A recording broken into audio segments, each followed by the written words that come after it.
with a viewpoint of what our characters want from the scene, and they don't always agree.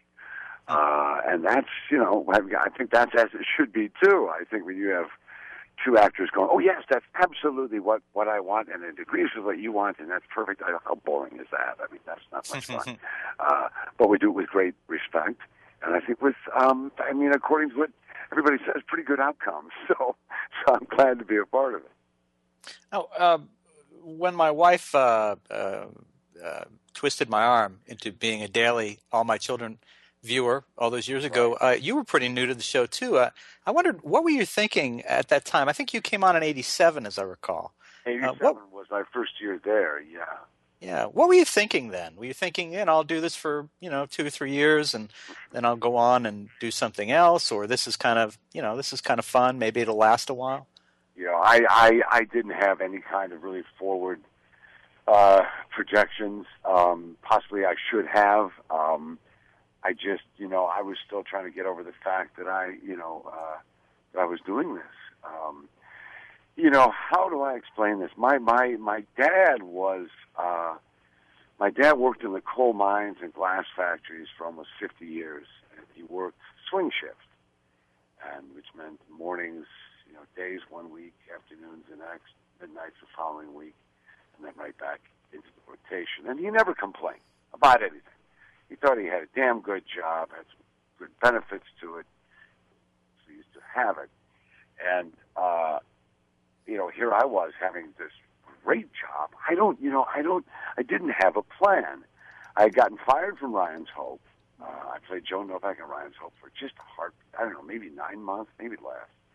And Daniel Pilon, who was my arch nemesis on that show, his character, Max Debujak, had decided not to come back to the show. He was going to retire or quit or do something afterward. And they let us go. They let the Siobhan at the time go, Carell Myers, and they let me go. And then my head was still spinning from that, because it wasn't 6 months later that I started on All My Children. And I'd been around there a lot. I'd done tons of extra work, tons of under 5 day player work. And I don't think I ever really expected to get a contract role. And, at that time, we're talking 87, the show was not all the daytime, was kind of still at the top of the game. It was, and still is, a hell of a good job. Did I expect to all of a sudden raise my head up and have been there 23 years? No, I didn't. But things like kids and responsibilities and finally becoming an adult, and although I was well into my 30s when I started the show, finally growing up and becoming an adult, all these things, happened. And then all of a sudden it was 2010 and I was still doing it, and I don't regret a moment of it. Do you have a favorite storyline from all these years? I don't. I don't. And as I said, I have either the curse or the blessing of, people come, oh, I just loved you when you guys did that. And I really have to think, when did we do that? I don't remember doing that. I mean, we do an incredible volume of work, but Susan has got a track on this stuff. My mind just doesn't work that way. I mean, I do it, and I'm pretty much done with it then. I guess it just kind of falls out of my head. But favorite storyline, I must say that, and it was a shame how it happened, it was kind of the only storyline that really was kind of about Jack. I mean, the good news, bad news, when you're working with Susan Lucci, when you're a beau of Erica Kane's, you're working with the best. You're working with the one. You're working with the poo, so to speak. I mean, you're working with the big deal there.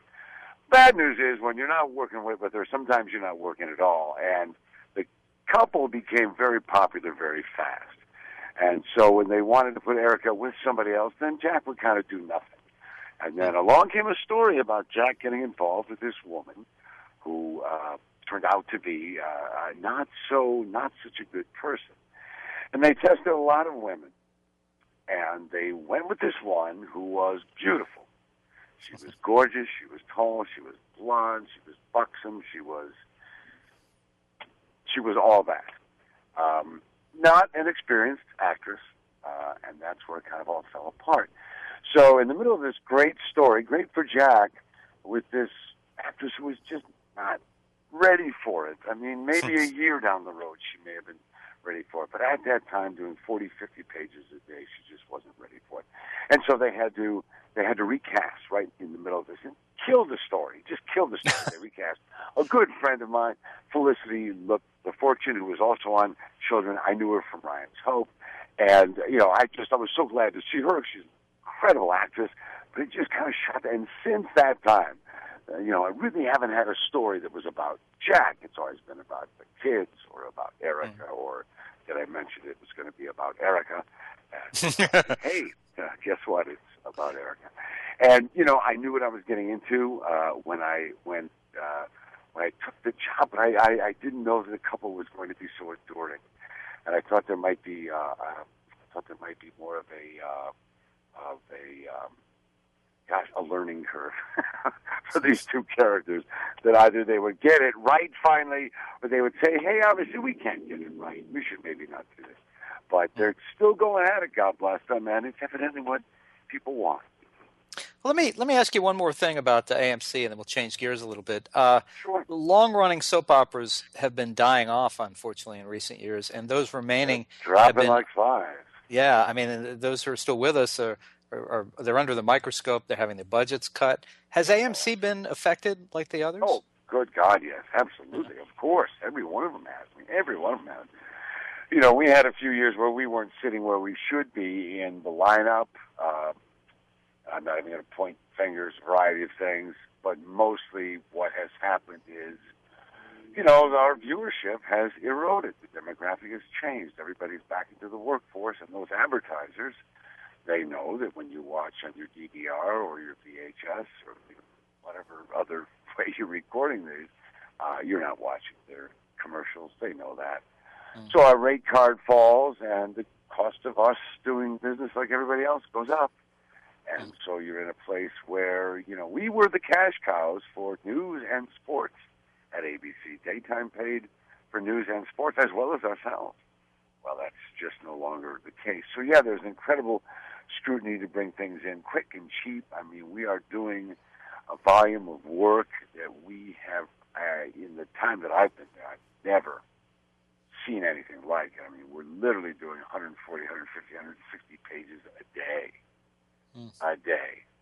And, we need to have them done pretty early in the night, or they just turn on the lights and that's it for the day. Yeah, it's a very difficult thing. I hope, I think if any network stays in the business, I would hope it would be ABC. I think we've certainly got another couple of years, but beyond that, I'd be hedging bets. Reality TV, talk shows, they've changed the face of daytime, as have the extra 500 channels, above and beyond the major networks that we now have. So the entire, everything has changed. Everything we knew is different now, and the fact that we've managed to stay afloat in this kind of incredibly changing times is, I think, a testament to the media. Just an idea in passing. Maybe you could play a second character, like maybe your twin sister. Yes, except if you've ever seen me in drag, Bob, and I don't suggest that's even possible, but once in a while I am an ugly woman. And, doesn't seem to be a lot of space on daytime dramas for ugly women. No, that wouldn't. I don't think that would help our ratings at all. Well, you've got let's change gears here at Ugly Woman. You've got good place. You've got a comedy CD out called Wild and Willey that people can get at your website, willeyworld.com. How did you discover a knack for stand-up that you didn't start at that point? I always wanted to do it. I will tell you, Bob, my very first album, I had a lot of 45s, but my very first 33 1/3 long-playing record was Bill Cosby's I Started Out as a Child. And I played it until I wore it out. Then I discovered my dad's Red Fox records, and that was the end of Bill Cosby for a while. And then I discovered Richie Pryor, and that was the end of both of them.